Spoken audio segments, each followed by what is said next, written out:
Can you tell us apart? I was thinking about a month ago, I did a tweet where I said, interesting fact, Julia Gillard and Lee Sales looks the same to Asians watching Lateline. And I've got a feeling, yeah, any Asians watching this are going to get confused too, but you know. Yeah, it's understandable. I think I built a career on saying that all white people are the same. Now, your blog seems to have like a perfect storm. It seemed like an idea which time was coming. What's the idea behind it, and why do you think it blew up? I mean, the logic behind it, or how it actually started?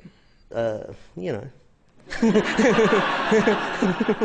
The logic behind it. Well, the logic behind it, there were two real things that came out of it. It was, and two of them were the things I just grew up with in Toronto, which is Melbourne with snow, for any of you that haven't been there. One was my desperate need to point out how all white people think they're unique and they're not. And that came out of 4 years of graduate school, you know, when my eyes were finally opened and I was like, wow, these are actually the least tolerant people I've ever dealt with in my entire life.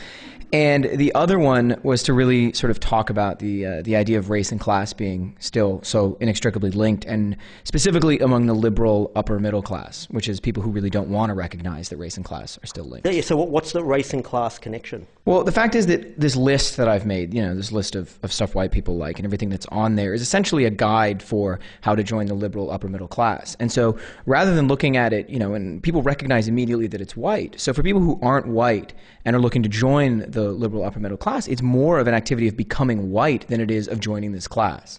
And so that was one of the things that just comes up over and over again. And that was something that emerged from my time in high school in Toronto. And I went to a really, really interesting high school. To give you an idea of my high school, it's called Jarvis Collegiate Institute. And sorry, this is going to take a while. Jarvis Collegiate Institute. And to give you an idea of the ethnic makeup of the school, I played gridiron football. I started at gridiron football at offensive line, for those of you who know what position that is. For those of you that don't, professional offensive linemen are usually 6'5", 300 pounds. High school offensive linemen are usually 6 foot, at least 200 pounds. But when your school is made up predominantly of Chinese and Sri Lankan immigrants, I am one of the larger kids at the school. And our school was this really amazing mix of, you know, recent immigrants to Canada, third generation Chinese Canadians, Indo-Canadians, Jamaican Canadians, things like that. And what was amazing about the school was every ethnic conflict on earth played itself out in my school, more specifically on the gym mat of my wrestling class, because my gym teacher had a political science degree. And I think you can tell where this is going. And he would actually pit all the ethnic rivalries against each other in wrestling class. And so, you know, it was a good day when a Sri Lankan and a Tamil were wrestling. It was a better day when he would pair Ned the Croat against Marco the Serb. And my school would just rush into the gym like it was the Roman Colosseum. And before I get back to the point about race and class, there's another funny thing that happened. My gridiron team we had a practice field that doubled as a helicopter landing pad for the hospital across the street.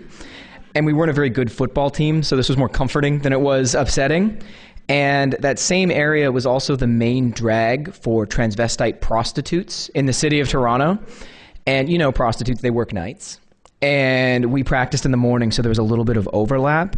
And being prostitutes, but also being Canadian, they had a good sense of humor. And every time we bent over, they whistled at us. And so as a 15-year-old boy, forces you to come to grips with your sexuality awfully quickly, because you realize you have options.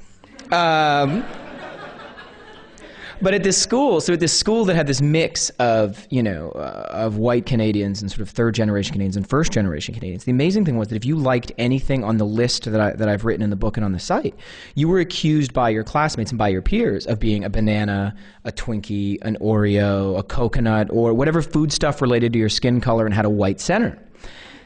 And so that was the idea that was so much behind the blog, that these things, these aspects of the liberal upper middle class are still so much about whiteness. And that was one of the things I wanted to write about. And do you have to be white to be white? No, you just have to be rich. And have an inordinate amount of free time. Now, you went on Conan O'Brien, I saw on my television set Yes. accidentally the other night. I mean, I would have gone out of my way to look at it. Yeah, I was on Conan. This is This is another long story, but it's a good one, I promise. So the amazing thing was with my blog, when it started, it was in January of 2008. So I started writing. Everything went really, really quickly. By July 1st, 2008, the book was published. By July 14th, the book was a New York Times bestseller. So it was literally 6 months from idea to the bestseller list. And it's one of the most amazing things in my life. I was like, oh my gosh, I'm a New York Times bestseller. They can't take this away from me. It's, you know, it's not like winning top model. I know what's going on here. And then it was just this amazing thing. And then I found out in August of 2008 that I'd been invited to be a guest on the Conan O'Brien show. And this was an enormous deal to me. I was absolutely freaking out. I couldn't believe it. I'm like, oh my God, I'm going to go on Conan O'Brien. So every day I would just hit refresh on the NBC website over and over again to find out who the real celebrities were going to be. You know what I mean? Like who I was going to get to meet. And it finally came up that it was going to be Jerry O'Connell. Now, this is a very big deal to me. You've probably seen Jerry O'Connell most recently in the movie Piranha 3D, where he had his penis bitten off by an angry fish. But more importantly to me, he was in a movie called Stand By Me. And in that movie, he was a fat kid. And this is a big deal to me because I was a fat kid growing up. And Jerry O'Connell eventually grew up to the point where he married a swimsuit model, which makes him a hero to fat kids everywhere across the world. So when I found out he was going to be on Conan O'Brien, I was like, oh my God, I'm going to meet my fat kid idol. This is incredible. So I got to New York, and I was in my dressing room at Conan O'Brien, and I just remember sitting in that room thinking, don't throw up, don't throw up, don't throw up, don't throw up. And I didn't vomit, which was great. And I was thinking, what do you do backstage at a show like Conan O'Brien? And it's like, I really like Jerry O'Connell. Can I just go over to his dressing room and knock on his door and be like, hey Jerry, you don't know me, but do you remember when you were fat? Right? Like, not only could that be humiliating in the moment, I just had the feeling that he'll go on the show and be like, Conan, who is that weirdo backstage who's really obsessed with fat children? And then it'll be super awkward. I go on there. So I'm thinking to myself, all right, I'm not going to go to his dressing room. I'm going to pretend like I've been here before. So I'm just waiting in there, you know, controlling my nausea. And there's a knock at my dressing room door. And it's Jerry O'Connell. He looks at my agent. And my agent kind of looks like me. And he goes, are you the stuff white people like I? Are you the stuff white people like I? And my agent just slowly points up at me. And he goes, oh my God, I love that site. And I'm trying to get like one word in here. I'm trying to be like, you were awesome in Sliders. You're so good. And nothing. And he won't let me get one word in. He's like, oh, I read that site all the time. It's so funny. Everything you write in there is incredible. Oh, it's so funny. It's awesome. Oh, it's so good. Listen, man, when the show's over, stick around. There's some people I want you to meet, but I got to go out there and do it right now. All right, I'm out. Boom, gone. Right? And I'm freaked out. I'm like, oh my God, I think I just met Jerry O'Connell, right? And I can't believe it. So Jerry O'Connell goes on stage, and he's hilarious, and he just tears it up, and he's awesome. And then the other guest was Tim Gunn, the host of Project Runway in the U.S. And finally, it's my turn to go out there, and you know, I'm really stoked. I'm actually going to be on Conan O'Brien. This is incredible. So again, I did what the layout was. Like if you were Conan, you know, to change your hair color a little bit and grow a few inches, I'd be here. Tim Gunn was here, and then Jerry O'Connell was on the end. And everything from this point on is based on the T-Vote episode of the show, because I blacked out the whole time I was on stage. I don't remember any of this actually happening. So we're sitting on stage, and Conan asked me the first question. He's like, so Christian, what are some things that white people like? And, you know, I respond, I'm like, well, you know, farmers markets. And, you know, Conan laughs politely. He's like, yes, we do like farmers markets. And, you know, Tim Gunn's very polite. He's like, oh, yes, you know, it's a very nice place to shop. And Jerry O'Connell's like this, oh, my God. Oh, it's where I get my onions. And I'm looking over, I'm like, man, my fat kid idol is just loving this. This is incredible. And so the next question comes up, and Conan's like, well, Christian, we've got Tim Gunn on the show, Project Runway. What are some clothes that white people like?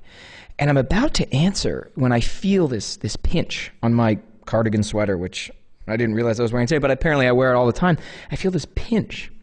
And I look over, and Jerry O'Connell has reached over Tim Gunn and is pinching my sweater, looking at me going, sweaters! White people like sweaters! They like sweaters!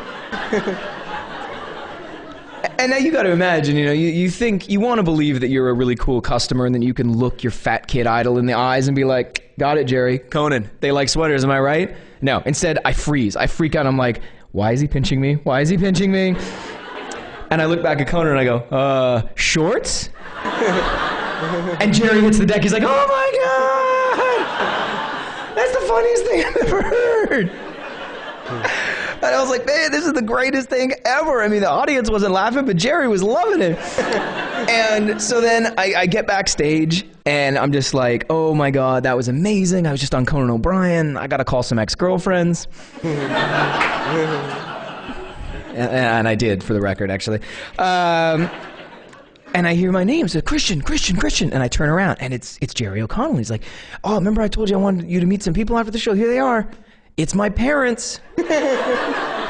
I literally met this man like 45 minutes ago, and now I'm hanging out with his parents backstage at the Conan O'Brien show. And so we make small talk for a few minutes, and then Jerry's like, look, man, let me get your email, your phone number. When we get back to LA, we should all go out to dinner.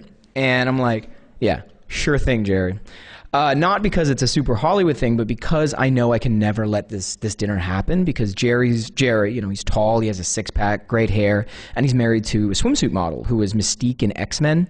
And, you know, I'm me, and I'm married to my wife. She's very pretty, but she's short and sort of pale and has, you know, reddish hair.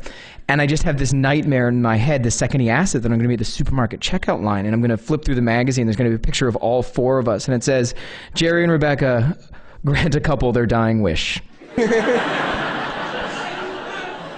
And so I was like, I know I'm not going to make this dinner happen. And then two weeks later, I'm on a different TV show called Carson Daly, which is a lot like Conan O'Brien, except a lot worse. And I'm in the dressing room, and I look up, and there's a picture of Jerry O'Connell. My wife's like, look, you're never going to get another non-creepy opportunity to send him an email. You've got to do it. So I take my phone out, and I send him a quick little message. I'm like, hey, Jerry, it's Christian. I don't know if you remember when we were on Conan together. I'm going to be on Carson Daly tonight, and I'm in the dressing room, and there's a picture of you. I thought it was kind of funny. Christian. Boop. Awesome. I'm TiVoing it right now. Jerry. And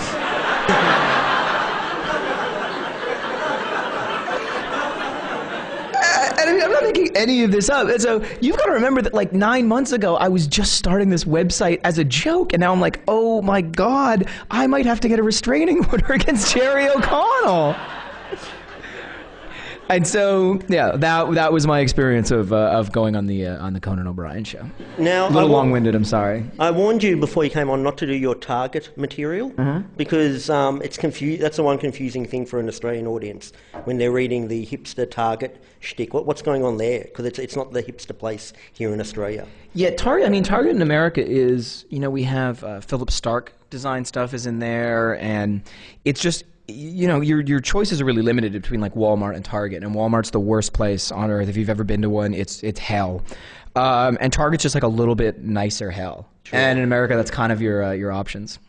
And do they have the when I went to Walmart in America, yeah, they had little things. Oh, the rascals. Yeah, where like it was very it was like fat people were on them, right? Yeah. And I couldn't quite prove that they were only on them because they were lazy. Yeah. But are they at all Walmarts?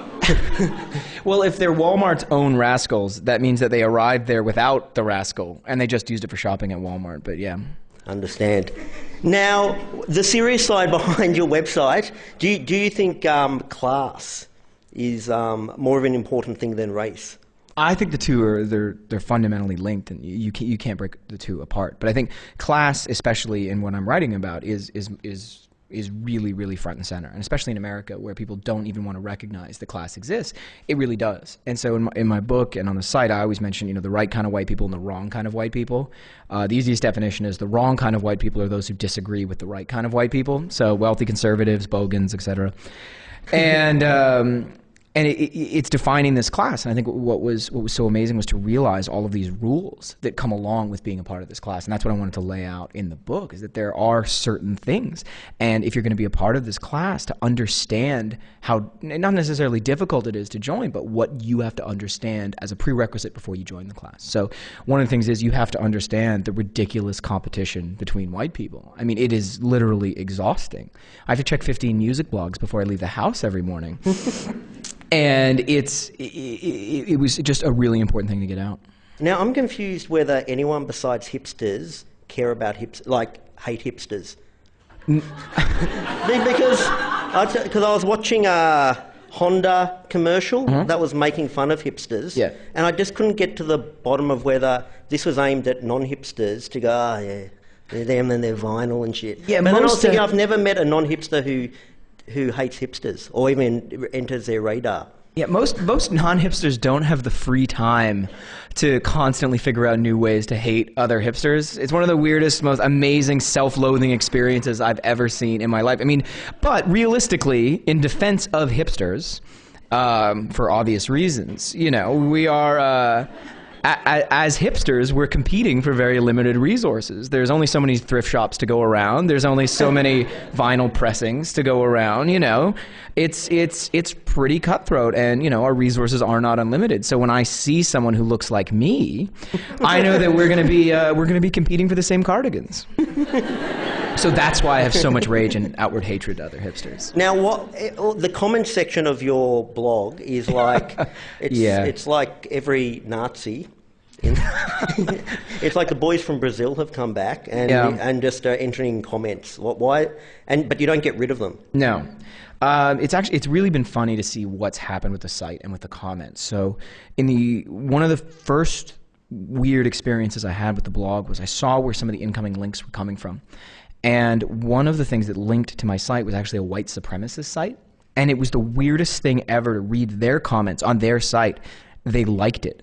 They thought it was really funny. I was like, oh my God, what have I done? And then I was reading, they had their own suggestions for the site. Things like ethnic purity, living with my own kind, you know, my cultural history, whatever. And it was shocking to see that. But the site itself, just the comments are absolutely insane. And one of the things that I detest about liberals, and I mean, I'm very much a liberal myself, is their need to sort of sanitize everything when it comes to race. And this was my time in graduate school. No one was ever being honest with themselves, and everyone just glossed over any sort of alternative idea in terms of racism, even wrong ideas, and just wanted to shut down all conversation unless it was reinforcing what people already believed. And so the comments that go on the site, they are, make no mistake, they're horrible, horrible comments from horrible, horrible people. But the truth is, if I were to delete the comment on the site, I don't delete the person or the sentiment that led to that comment being up there. So it's much better to have the other commenters on the site. Not all of the people who comment are Nazis or morons. I mean, there's a lot of very intelligent people on there who write back. And what I think it leads to is this incredible, this dialogue that goes down. And I think that if you read it as a completely neutral observer, it's impossible for you not to come out on the side of the right. You know, not the right wing, sorry. The right as in the correct side, which as a liberal is inherently not the right side. And I think it's really interesting to see that engagement. I think by deleting it, I don't add anything. I think I take things away. And yeah, I mean, I stopped reading them myself because there were a lot of personal attacks on me, which is fine. I think everyone has a right to attack me and tell me how awful I am. But it started hurting me after a while as a writer, because the two things they'd usually say is you're a racist or you're not funny. And the one calling me not funny was really the one that hurt, because I don't know for a fact. Calling me a racist didn't hurt. I mean, I have like 2 black friends. So I know for a fact that I'm not racist. And I have a Buddha statue at home, so I'm clear on that one. I've checked the boxes. But it's much harder to prove that you're funny than it is that you're not racist. So yeah. But my commenters, if I can digress for a second, have had some of the stuff they write on there is so much funnier than I could ever write.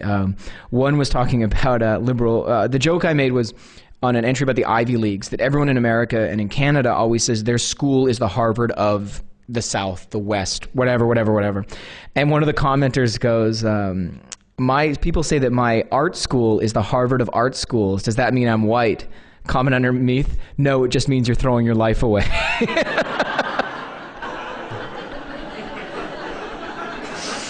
And I was just like, hats off, brilliant. Couldn't have said it any better myself. What's your new book called? The new book that's coming out in November is called Whiter Shades of Pale. And it's a regional guide to white people across the United States. Oh, that's good. Yeah. So what are some of the, out of the right sort of white people, what are some of the subsets of the? Well, the subsets, it's regional. So there's certain places in the U.S. that has an abundance of white people. So any college town has mostly graduate students. Madison, Wisconsin, Austin, Texas, San Francisco, Seattle, Portland, New York, Brooklyn as well. They get 2 separate entries. And Toronto and Montreal actually made a list as well. Pretty good. Hey, we've got microphones and stuff, so if anyone's got a question. Yes? Is this how white people usually act? Yeah, absolutely. At talking things? So... Yeah, would you have any more questions for me? No, you know. What's up with Asian women? Oh, here we go.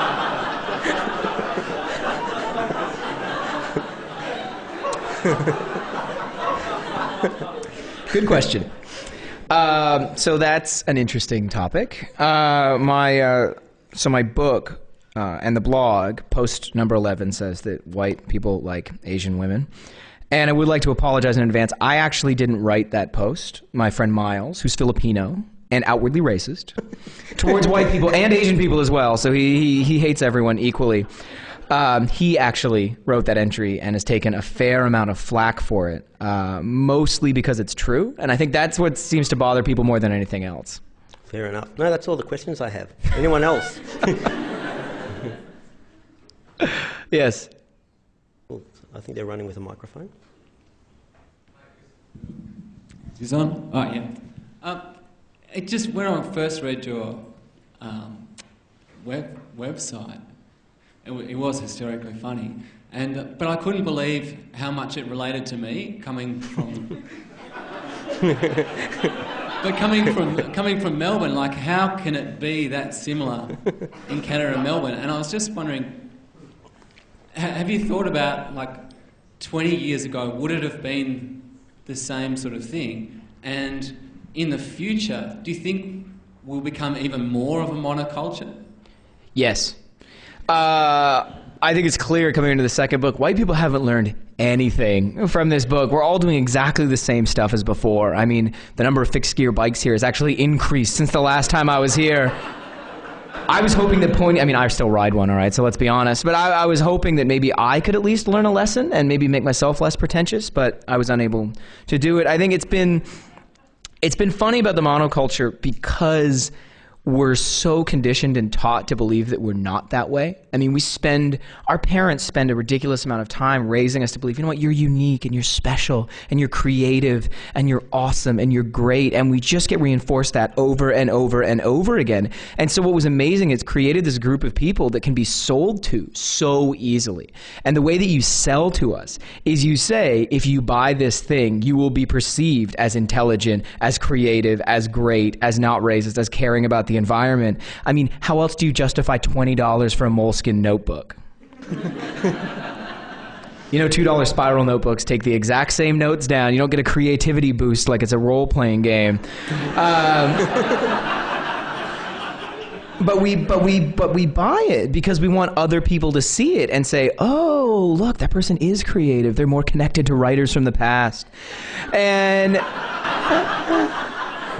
we do it. And so what happens is that we have entered into this predictability of this monoculture, that we just want to buy things that make us feel better about ourselves, that remind us that, you know, we are good, we are creative, we are intelligent. And this is why I talk about, you know, I'm actually petrified about the future of books, specifically ebooks, because, I mean, what's the point of reading a book if people can't see that you've read it? Like, if someone comes to my house, I'm just gonna have to hand them my Kindle and be like, yep, flip through it. Keep looking. Finished all of them, every single one. Even that super long Jonathan Franzen book, I got it.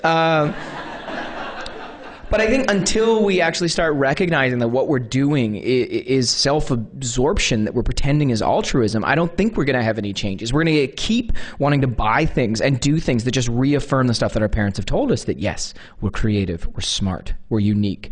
And we're really not. I mean, I think this list is further proof that we're really not as unique as we think we are.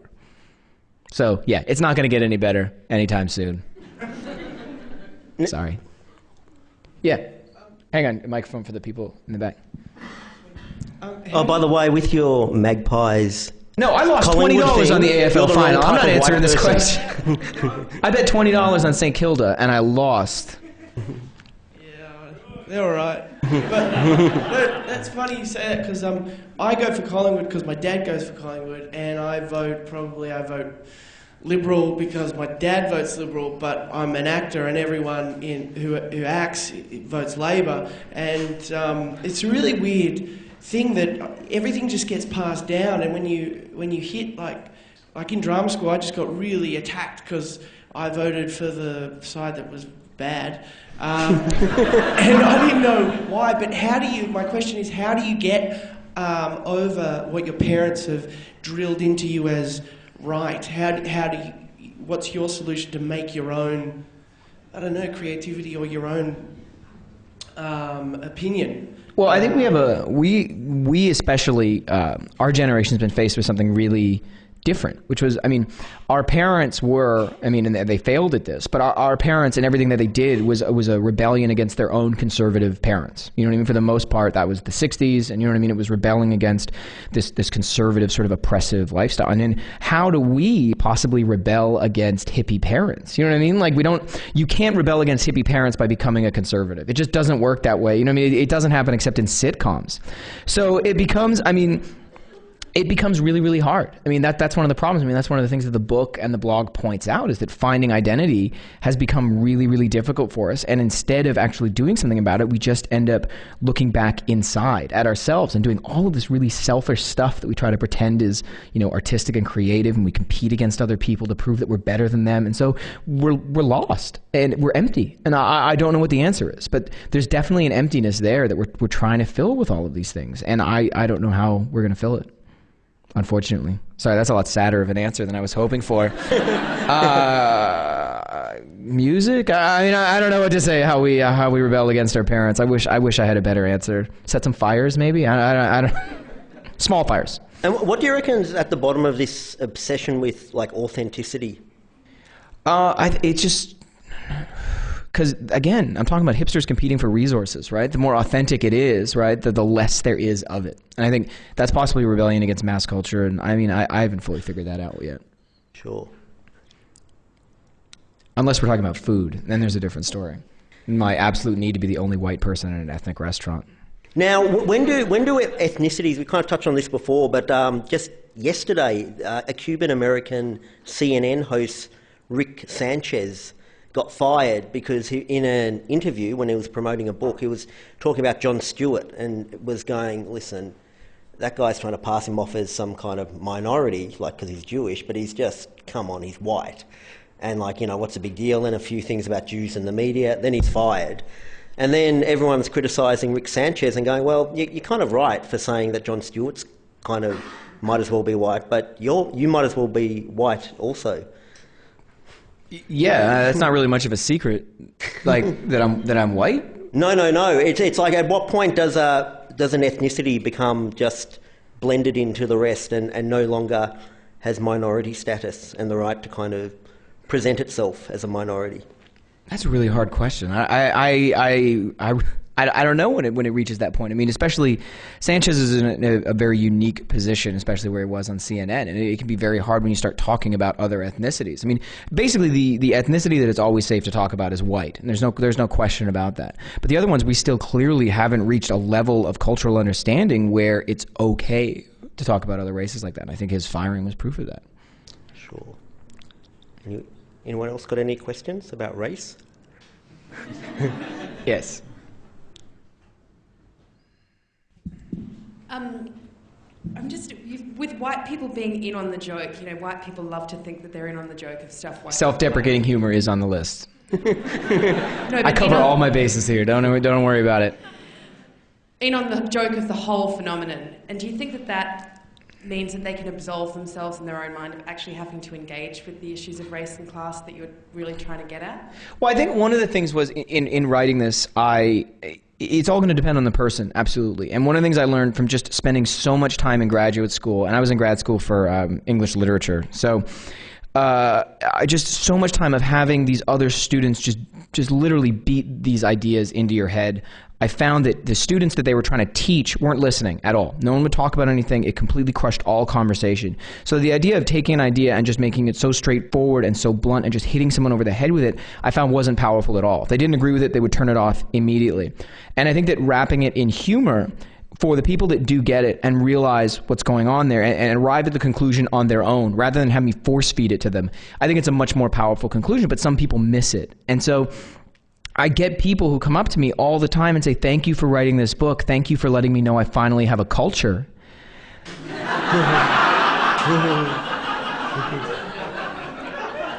And I mean, look, they paid for the book, so I'm not going to trash them to their face, but But it's heartbreaking. I want to say this isn't a culture. This is a shopping list, you know. And so I think that is one of the problems that comes in there is when you make a message that's subtle and wrapped in humor, there are people who aren't going to get it. But I strongly prefer it that way. And yeah, so there's going to be some misinterpretations, and there are going to be some white people who are never going to recognize that they're doing anything wrong. And how do you compare it with other cultures? Like, what are other cultures doing that's right in this area that white people are doing wrong, or at least the right type of white people are doing wrong? So, wait, are you asking me to evaluate all other races right now against white people to see who's winning? Yeah. How am I supposed to do that? I don't have rankings on how other cultures are doing against white people. All I know is what white people are up to. Sure. I don't even know. I don't know how to get out of this one. What am I supposed to say here? Okay. Asians and Indians are doing a fantastic job. Congratulations. Keep it up. Keep up the good work. Black people too. Everybody, round of applause. Any other questions? Coming off that one, you want me to rank your race right now? Is that what you'd like? Yeah. If we're not doing the right thing, what is the right thing then, in your opinion? What, not buying special salt, or should we just buy let's ordinary iodized let's calm salt? down. Let's calm down here for a second. I'm not suggesting that people stop buying Himalayan pink salt. Like let's not lose our heads here, you know, as we go. I mean, I don't want to. We're not at the apocalypse yet. Ultimately, I think it's the hardest thing when someone asks me what's the solution. And one of the greatest things about being a comedian is that you can say, I don't know, it's not my problem. But the whole thing that I would hope from this, and unfortunately I haven't even learned my lesson from this, is to recognize that some of the stuff we're doing, we're not being as again, like I said, as altruistic as we think we are. And the idea that we constantly need credit for doing the right thing, and we constantly want to reinforce to ourselves that we're doing the right thing and let other people know we're doing the right thing and prove how much righter we are than the person next to us. That's where I think the bigger problem is. I think the concept of anonymous charity seems so lost, and to sort of return to that would be fantastic. But it's gotten so frustrating to me to see this, and I mean it's frustrating because I engage in it, of this mindless competition and this stupidity. And I always like to make the joke that white people would rather have you look through their medicine cabinet than their bookshelf, because you can go to rehab for Vicodin addiction. You can't go to rehab for Dan Brown. You really can't. Are there just like benign white people out there who are just dressing as hipsters because they're trying to dress a bit nicely? Yeah, I guess. I don't know. Yeah. Sure, there's some people out there. I mean, look, they're not ending the world. I mean, this isn't the worst thing in the world that's happened. White people actually have a pretty long record of actually doing things that are a lot worse than what I'm talking about, you know. Colonization, giving those blankets to the Native Americans with the smallpox on it. You know, we've done some pretty horrible stuff in the past, so needing to be patted on the back for voting, you know, for the right party is one of our lesser evils. And what's happening in America at the moment? We always hear that there's a whole cultural shift, like in Los Angeles and in America, and soon everyone's going to be speaking Spanish. What's happening there at the moment? Well, we just have a large influx of Latino immigrants. That's really it. I mean, there's nothing much trickier than that. And so it's eventually going to be changing, but what's amazing is this is one of the greatest awkward moments in white person history, especially in California, is that most Latino voters in California are very, very much social conservative. So anti-abortion, anti-gay marriage. And recently in California, we had a vote on Prop 8 that would outright ban gay marriage in the state of California. And it passed. Like, California banned gay marriage. The most progressive state in America banned gay marriage. And what was amazing was you had all these furious white people, and all the data said the reason why it passed was Latinos were voting against, you know, they were voting for Prop 8 to ban gay marriage. So what we did was, rather than get angry at Latinos, we got angry at Mormons. And we blamed the Mormons for everything, and people just lost their minds. So it was amazing to see all these white people get all angry, like, I can't really get mad at him. That's not going to look right. Mormons, let's go get them. And so, you know, it's totally fine to be angry at Mormons, but you definitely can't be angry at Latinos. Surely Mormons are almost a minority you can't pick on, or can you just call them Christians? You can pick on them. You're Christian clear. You're enough. Totally fine to make fun of Mormons. It's and totally what's happening with this teabag movement in America? Are they the right type of white people or the wrong type of people? No, not even close. This is probably the most depressing thing that's hit America in a very, very long time. It's essentially a group of people who think somehow that they can return their country to this era of, 1950s whiteness that never actually really existed. And they're people filled with an amazing amount of rage and hate for no real reason. I mean, these are people who are fighting healthcare. They're fighting the idea of universal healthcare. They're fighting to allow health corporations to drop people as soon as they get sick. They're like, yeah, we should be able to do that. Let me put this flag around me. Yeah, and it's unbelievable and it's awful. And they're generally seen as the wrong kind of white people, but actually, for people like me, they're actually a godsend because they're completely splitting the conservative movement because there's them and then there's actually intelligent conservatives.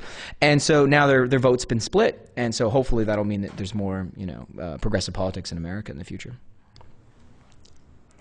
Small question. Is it possible to be a practicing Christian and a white person at the same time?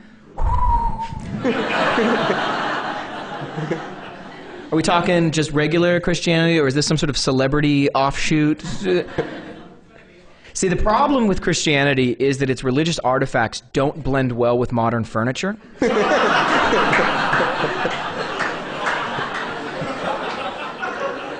I'd say that's actually the number one problem because, when an IKEA couch and, Jesus on the cross, it doesn't look as good as a giant Buddha next to it. So that's probably the number one reason why it's very difficult to be a practicing Christian and a proper white person is simply furniture. So sorry about that, but it is scientifically true. Oh, I'm still in high school, and I've noticed this kind of craze recently where a lot of maybe 15 and 16-year-old, particularly girls, are starting their own blogs, which are completely about themselves, and they're really pretentious as well, and they're really competitive. Wait a minute, are you telling me 16-year-old girls might be pretentious and self-absorbed? What is wrong with Australia? I've never heard of this before.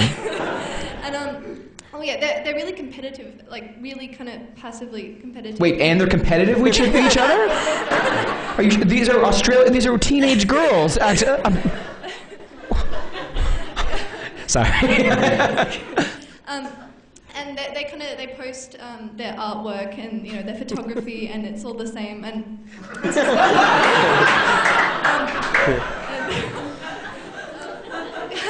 I find it really bizarre, and I just watching because it's so obvious what they're doing, and they think they're being so subtle.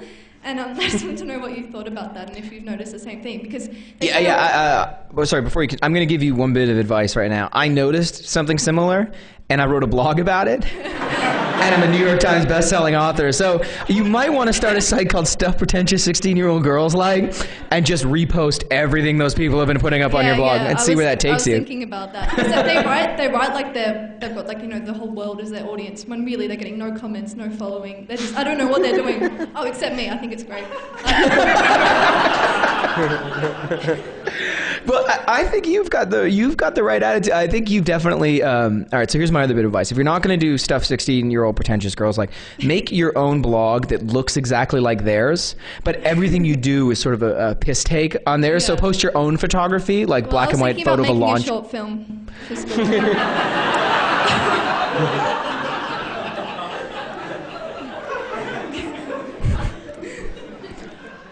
Touché.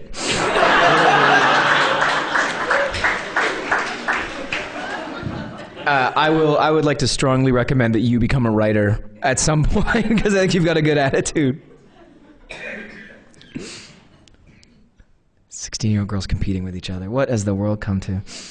Is there ever anything you might take off the blog? Take off or not? Off, for example, if too many white people start buying Himalayan salt and it just becomes too big?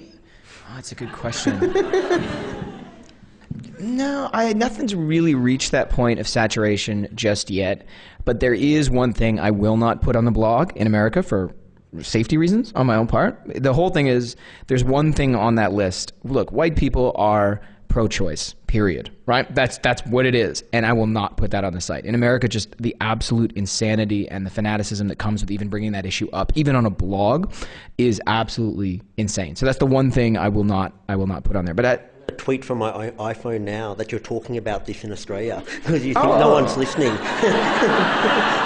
Why don't you just cut out the middleman and just send me a letter bomb at my hotel, just to speed the whole process up? That'd be fantastic. Do you ever find yourself out of the loop of something that white people like? Oh, never. Never? Because of course, I'm over 30, man. I'm like, it's all falling apart right now. And, you know, keeping up with music is exhausting. And I always make this joke that after you hit 30, the passion that you used to put into indie music, you put into food. And the main reason why is that you can never be the old guy at a restaurant.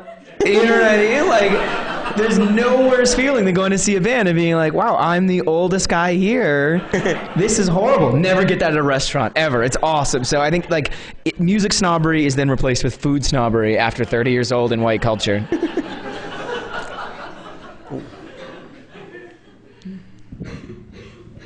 think that's just because alcohol hangovers can be replaced by food hangovers at that age. Yes. I was just wondering if you could summarise maybe your top 3 stuff that white people like the most ridiculous ones, and if you've got any examples of that are hilarious. The ridiculous ones. Be funny now.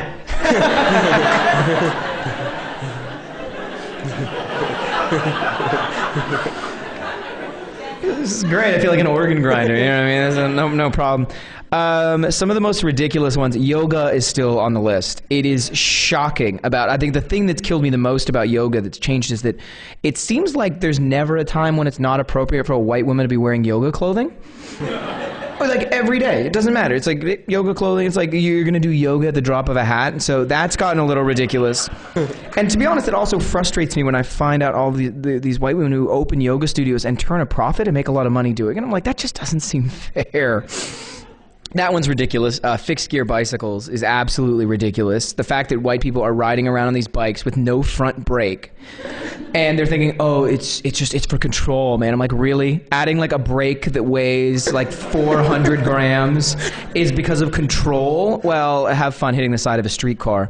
That's ridiculous. We're endangering your lives for vanity is unbelievable. And then the other one, this is in the new book, is raw milk. I don't know if this trend has hit Australia yet, but white people are now trying to buy milk directly from the cow's udder without pasteurization, and it's illegal in the United States. So white people are gathering on street corners in Brooklyn to be given raw milk from illicit milk dealers. We are really doing this, you know what I mean? And it's that, and then that also ties into the other ridiculous one is where white people don't vaccinate their children. This is a new thing they like. So apparently we want to die from contaminated milk and polio for no logical reason whatsoever. It's like the 19th century. You know, all those people that didn't die? Fuck you, right? Like, as white people, it's our right to die the way our ancestors did, and it blows my mind. This is the same way I feel about camping, by the way, which is, sorry, there's a lot of things I'm angry about. I hate camping with a passion because I think anytime you camp, you're literally spitting in the face of your ancestors because they died to get out of nature. They were like, this is a hellhole, there are bears here, we're pooping in the ground, there's nothing to eat, this is terrible, and we're going to go right back in? No, unacceptable. My ancestors left that and I'm not going back. So those are the ones that I think are fairly ridiculous, and the examples speak for themselves. Yeah. You spoke about regional white people in the US. Have you picked up any particular white peopleisms in Australia? Yes. One thing I learned about when I was in Sydney, apparently they've passed a law that the second you give birth to a child, you have to wear black stretch pants for the next 9 months. And it's definitely being enforced. I don't think I saw one woman pushing a stroller without black stretch pants on. That was definitely one of the big ones, but I mean, Australians and Canadians, you know, we're very similar people, so a lot of the stuff really matches up. But there is an Australian entry in the new book for the regional guide to white people, and the line drawing I have is it's cargo shorts, Blundstone boots, and an enormous backpack. Because I've been to Thailand before, I know what's going on. I wonder if there'll be a backlash. There was like everyone in Australia when there was the Australian Simpsons episode. So everyone in Australia was laughing at the Simpsons for like 7 years up and they really zung them. Then there's an Australian episode. We're like, hang on, they haven't got that right. That's not funny. Oh, so now you know what it's like to be a Canadian. A boot. We've been dealing with this for quite some time. So yeah, my advice is let it go. I always knew something was up with white people when at the birth of rap music. Yeah. I was obsessed with rap music when I was a kiddie. Black music that black people don't listen to anymore is on the list of stuff white people like. And I noticed that white people were kind of obsessed with pretending rap was something it wasn't. So like 99% of rap was like, hey, I'm poor, I'd like to be rich, motherfucker. Yeah. So it was like, basically if you're going to you're going to go, oh, it's like capitalist, pro-capitalist. But everyone wanted to pretend it was like Black Panther or something that sort of 99% of rap wasn't. And then in Australia, the guy who really hit it was like Michael Franti, who black people don't like, but he's like... White people do like him, but black people, no. He's like, yes, that's who we want, one who's against the Gulf War and stuff. Yeah, I can't imagine the frustration he must feel as sort of a black nationalist than having a concert and white people with dreadlocks show up. It's like, this was not my stated purpose. This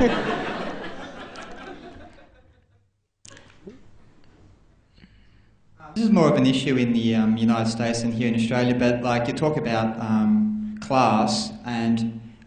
in the United States, there's like that concept of white privilege, where middle-class people are surrounded by a whole range of institutions, the suburbs, and their parents have got good professional white-collar jobs, and they go to good schools, they go to graduate school, and all of that. And how does that... how do white people insulated by all of these sort of institutions, how do they perceive people who don't have these sort of protections and safeguards and that sort of thing, like minorities, blacks, Latinos, and how do they view them through the prism of white middle-class security? And how does your blog sort of address the issue of white privilege? Because it's a piss take. Really is a piss take, but do people actually turn around and say, hey, there's broader issues of white privilege and institutions that are available to white people and white educated people that aren't necessarily available to minorities, like the access to having to HMOs and to good healthcare and to good educational institutions and colleges. Sure. Do you want the reaction from the wrong kind of white people or the right kind of white people? Whatever suits you. All right. So the wrong kind of white people is fuck them. That's their response to people, dead serious. I mean, there's this huge amount of rage among right-wing Americans towards the concept of white privilege. They think, you know what? Doesn't count, doesn't apply to me. I worked hard for what I have. Everything's equal. Everything's fine. And they honestly, dead serious, believe that. They're like, slavery ended 200 years ago. I don't see why this is still an issue. They honestly and truly still believe this, and they don't want to recognize that white privilege exists.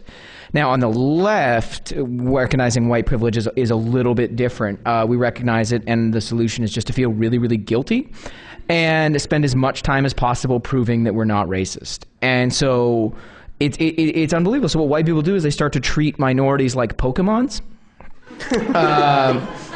You have to collect them all eventually, and unfortunately we haven't reached a point yet where you can trade races, to fill out your menagerie. It's like, well, I have 3 Asian friends, I'd like to trade them for a Haitian. If we don't have that yet. So ultimately it's this guilt that we still feel and this need to prove that we're not racist, but at the same time the genuine sacrifices that are going to come to end white privilege aren't being made. We're legitimately, for it to change, you're going to have to start accepting, what? I'm not going to get into this college, or I'm not going to get into this university because I'm white. And that's a legitimate sacrifice, and one that white people aren't ready to make yet. And so it's a really tough solution. So you have people who refuse to recognize white privilege exists, and others who recognize it and simply feel guilty about it but won't do anything about it. And so it's a really tough scenario right now. And so one of the things about my blog and my book that I'm really happy is able to do is that when you try to explain this concept to college students, a lot of times, just the idea of white privilege, they hate it. They honestly hate to even think that it exists. And so when you present it to them as humor, to get them to even think for a second that you do have some inherent advantages to being born white in America, it's a positive thing. So I'm really happy when I hear about teachers' assistants and professors who use the blog to at least get the discussion started. And I don't think I'm anywhere near the expert on it. There's much more intelligent people writing much more intelligent books on the subject. But to at least get it started is one thing that I'm actually really, really proud of. I'm really happy that people can at least start talking about it. But again, I don't know what the solution is, and I don't know how to fix it. But I would definitely take guilt over, confrontational anger. Now, what are some issues that are going to short-circuit white people? I'm thinking in Australia we've recently had the Greens versus the Indigenous Australians. Like, if there's Indigenous Australians who want to do it's like stuff the sentence for their that land. breaks an android kind of thing, yeah. And I know in your homeland in Canada there was Inuits who were slaughtering seals. Yes. Yeah, it's sort of that awkward. That's sort of that awkward moment of white people who are like, "No, look, we don't want to tell you what to do with your land." Because we sort of did that once before and it didn't work out very well. But we're kind of going to have to do it again. And so it is a very awkward moment for white people to try and figure out. I mean, another problem that can Maybe they can just blame the Mormons. Yeah, that'd be great. We just bring Mormons into situations as scapegoats forever. Perfect. But that's like the problem of white people. One of the ones that'll break them is like, well, do you go organic or do you go local? For food, right? Like that's the one. It's like, do I take the organic stuff from Chile or do I take the non-organic stuff that's grown outside the city? And like that can keep a white person up for days and possibly even weeks on end trying to determine what's the case. I mean, issues like, is honey vegan or not? You know what I mean? Like these are some of the pressing white issues of our time. Oh.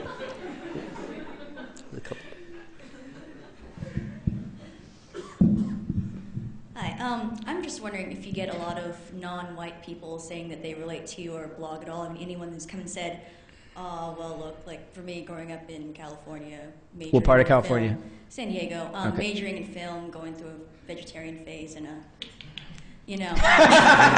She just was pointing at her white boyfriend, by the way, that's the universal sign. Yeah, yeah. Do you get a lot of people who are not white, obviously, that can still relate to it? Because there are quite a few of us, gotta say. Yeah, no, absolutely. I get that a lot. And again, that's the issue of class that I'm talking about. It is people who are brought up in an upper middle class liberal environment who aren't white have to recognize that by doing any of these things on the list and sort of having this culture that you will deal with an issue of moving into the class and moving into an idea of becoming white, because these things are still branded as white in our society. I mean, like that's the book right there. You recognize right away as white. So I get people who appreciate that and sort of understand that, that for them to join this middle class, there was an issue of sort of being, this feeling that you were being alienated from a different culture.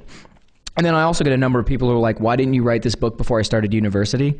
This would have saved me 4 years of confusion to understand what white people are into. But yeah, I definitely get a lot of that. But I think that's so much of the issue that I saw in Toronto was just people who, were moving into this class by their peers being called, bananas and being accused of acting white when they were actually just moving into a middle class that is still so overwhelmingly white that to shift into that area is still a shift into whiteness. So yeah, a lot of people definitely can relate and they get it. And that's why I put a whiteness test at the back of the book to figure out exactly how white you are, I'm somewhere in the 90 range. I'm not going to lie. If I was more into outdoor activities, I think I could go 100%. But yeah, I'm in the low 90s.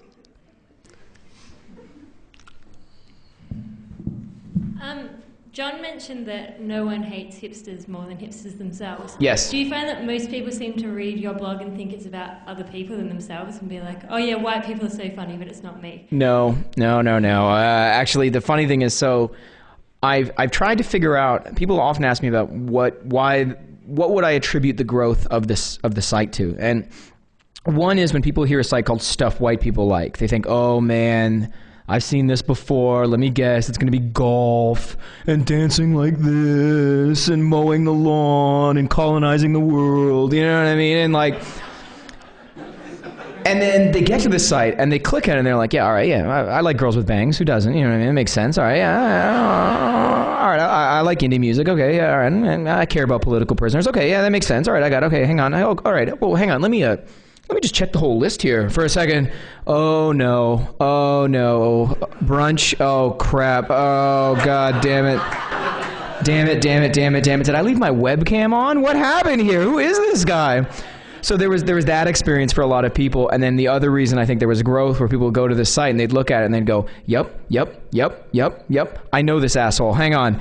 Forward, title, think you're unique? ?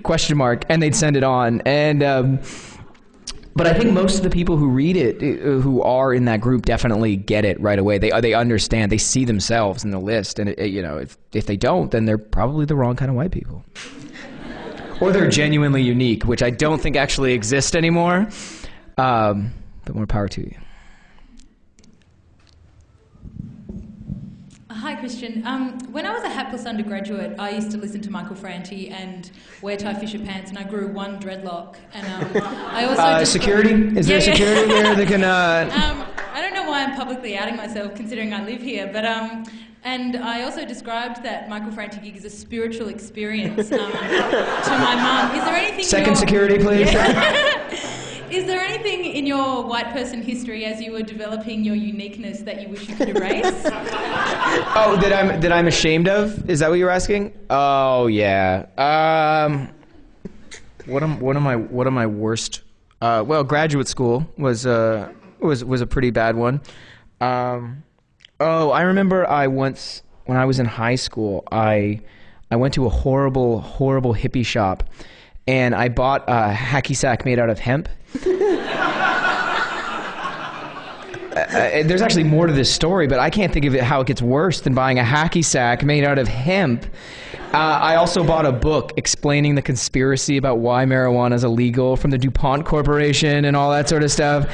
And I spent like a year and a half talking to anyone who would listen about this whole thing because every hippie and pretty much every moron who smokes marijuana will tell you that like you can use it for anything. You can power cars and you can build cities with it, and it would solve world hunger and it would absolutely fix everything and blah, blah, blah. And I was that guy for a year and a half, and I was like, what the hell am I doing? And so I'd kind of suppressed that memory until just right now, and I feel like I feel like punching myself for doing that. So yeah, thanks. That was my low point. That was the absolute worst thing. And then I tried playing hacky sack for a while, and I didn't even understand what the purpose was. I was like, the goal is just to keep this in the air. Did you ever try capoeira? Oh, no. Although the new book has an entry that white people like foreign military fitness regimes.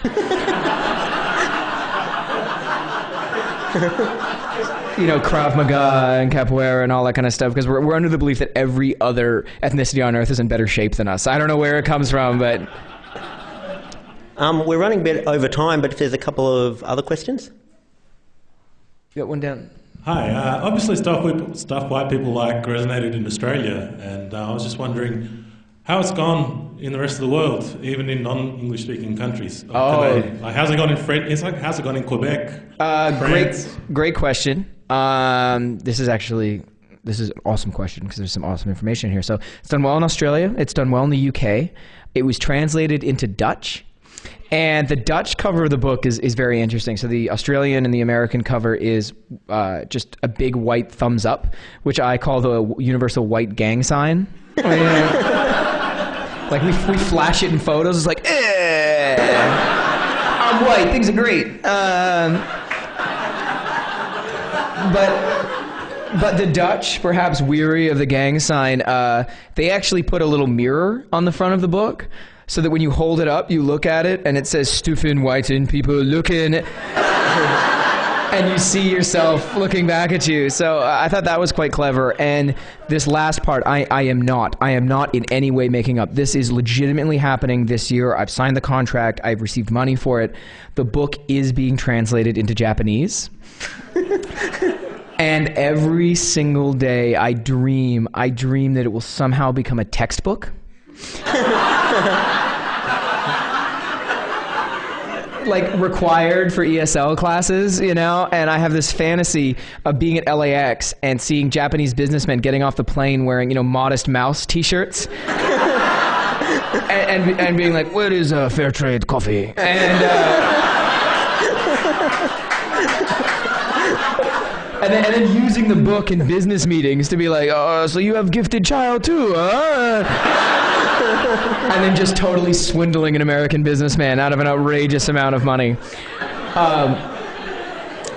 So the book's done pretty well in those other places, and the site itself's actually inspired a lot of spin-offs, which have been amazing. And their message behind the spin-off are really interesting, and it's sort of a reclaiming of stereotypes. So there's stuff Asians like, stuff Indian people like, stuff Latinos like, stuff black people like, et cetera, and those have been great. But there are a couple of humor ones that I absolutely love in terms of the reaction, and one of them is an Australian one. Someone created a site called Stuff Bogans Like. And that in itself is brilliant, but they created a sister site called Stuff Goths Hate, and it just redirects to the Stuff Bogans Like website. So, A+ Australia, very impressed. And then there's one other spin-off that is, I punch myself every day for not coming up with it. The site is called White Stuff People Like, and its entries are things like sugar and cocaine and plaster and things like that, and I'm just, why didn't I come up with this? You just switch 2 words and I have 2 blogs. It would have been fantastic. So it's actually, it amazes me to see the stretch worldwide. I mean, I see all these spin-off sites of people making, their own spin-off sites in Africa or in all these different countries, and all these people write in and have been reading it and find it funny. It's one of the most amazing, incredible things that's ever happened to me. Not in the world, just to me. Sorry. I realized this sounded horrible right as I said it. One more question, I guess. Oh, wait. We have one. She's had her hand up for a super long. Okay, we can have 2. Two more questions, please. I go first because I'm going to ask a question that's not going to be a fun note to leave on. Okay. Here we go. Is the one up the front going to say something nice? She doesn't look like it. All right. All right, back to me. I'm just wondering, you've talked a lot about the point of the blog, and the point in using humour is to deal with larger issues. And when a lot of people are going to your site and reading your books and they're nodding and smiling and laughing along, when people come back to you and say, "Oh, I'm so glad that you've written this because you've developed, or you've put a name to my own culture," and instead of you just shaking your head, do you enter into a bigger rhetoric about that? With the person who's told me that? Well, it's probably just not one person that is just going, yeah, it's hilarious. So what are you doing in a bigger way? Well, the thing is, this is a personal decision that I make, and I continue to make, again, from my time in graduate school, my time of actually trying to get a message out there. And the truth is, the more that you beat this message down someone's throat, and the more that you just try and make it, you just absolutely hammer it home over and over and over again, you start to lose the impact. And honestly, the way it works in the internet and the way it works in capitalism is that to get the idea out there, you still have to put out a product that people want to digest. I mean, the truth is, this book sells better than an academic book about white privilege, period. That's just the end of the story. And so the more time that I spend trying to turn this book, this idea, this concept into an academic book, the more audience I lose. And so I think ultimately what I do and the decision I make is I've just got to chalk up some losses. End of story. That's what it is for me. I'd rather lose a bunch of people who just don't get it and just let it go than try to convert everybody. And that's been my decision. And I think a lot of that definitely stems from my bitterness of coming out of academia. And that's where I stand on it. And I know I can't save the world. Again, bitterness of academia being pushed down again. But yeah, that's my decision. So I mean, I'm sorry. But oh, white people like apologizing too. I forgot to say that's on the list as well. Okay, I'll have the final question. I wanted to know whether your theory applies to like the new young white people. I was recently in America and I live in Australia, and they just seem a little bit different, like this trend of being really orange and things like that. So I want to know if you think that your theory is applicable to, the generations to come, or you'll have to revise. You're talking about the self-tanning people? Yeah, like not the Jersey Shore, just like normal middle-class white kids that are orange. Okay.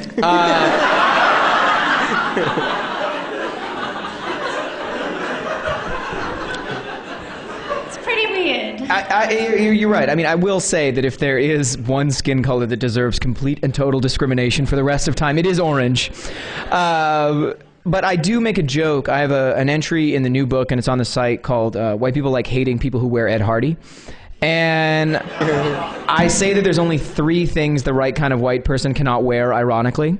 And remember, we're great at wearing things ironically. Mustaches, T-shirts, just about anything. But there's 3 things we can't wear ironically. Nazi uniforms, Ed Hardy, and fake tan. You can't pull it off. You can't be like, oh, I'm ironically orange. It's like, no, you're just regular orange, dude. It doesn't work that way. Those, I will call them a lost generation. It's heartbreaking to see it. And if you, as Australians, are interested in observing this race up close, the Midwest in the United States is actually where you'll see the most self-tanning. It is unbelievable. So I lived in Indiana for 2 years doing my PhD, and there were 3 or 4 tanning salons right around the corner from me, and they were massive. I mean, enormous. And they would just go in every day, and it was incredible. Not only was it just the girls going in, and I mean, the girls would get so tan that their faces looked like peanut butter with chiclets, because they'd whiten their teeth as well, so they just had this scary, scary look. But there would be frat boys, who are some of the most homophobic people in the world, tanning together at the tanning bed. And I was like, really? You guys are tanning together and you hate gay people? How does this work? It's one of their favorite activities. And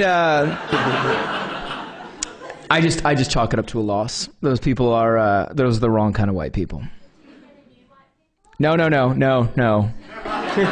They've actively rejected their whiteness with their skin color choice. But they are depressing.